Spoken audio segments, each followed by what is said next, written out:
SAGA Egmont presents The Body in the Wall by Anna Penrose. Read by Natasha Little. Beginnings of a Sort.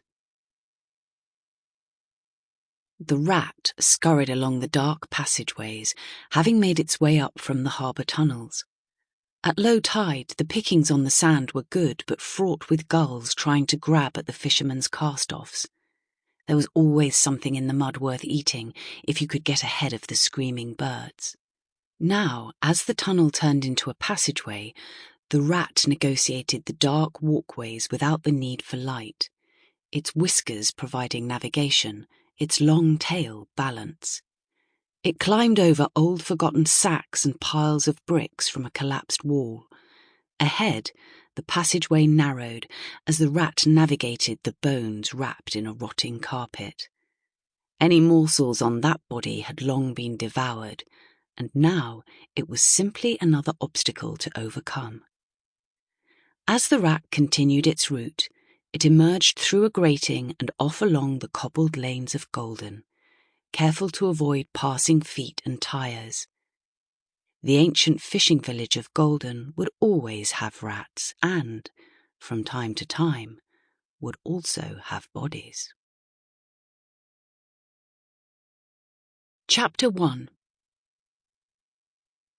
Malachite Peck picked up her fountain pen and sighed. How to begin? Oppie already knew the basics about Mal's new life and would be reading between the lines to find any weakness in her letter. Honestly, her big sister treated her like one of her grandchildren, a new development and one Mal didn't appreciate.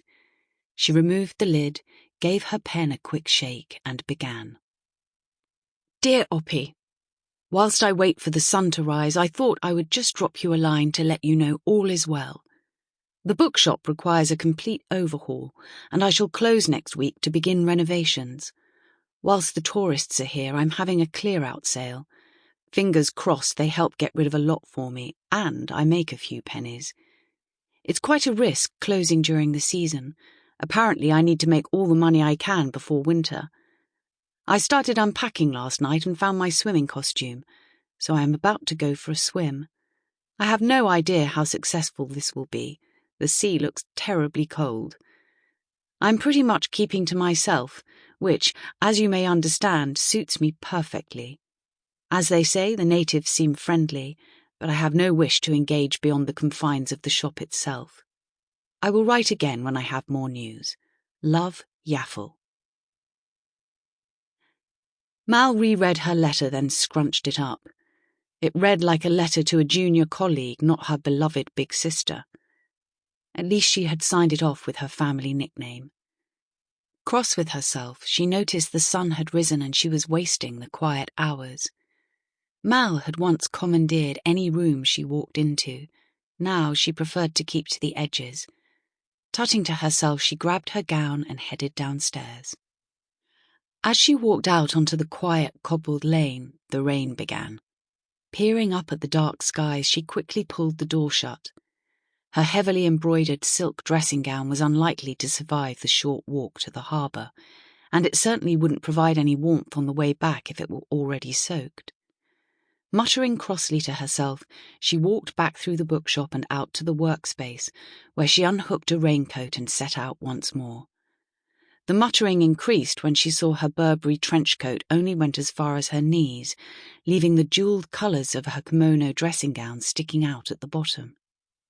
She hitched up the fabric, but now her ridiculous rubber shoes were exposed.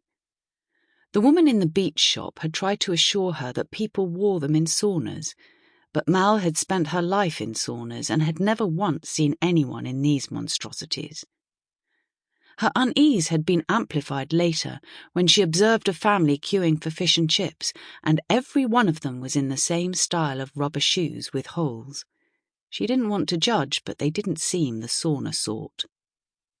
Heading back to the front door, she placed a yellow sou'wester on her head and stepped outside again. A seagull hopped away from a black bin bag left in front of a holiday let on the other side of the lane. So far, the gull had disemboweled the bag to the tune of one banana skin. Sample complete. Ready to continue?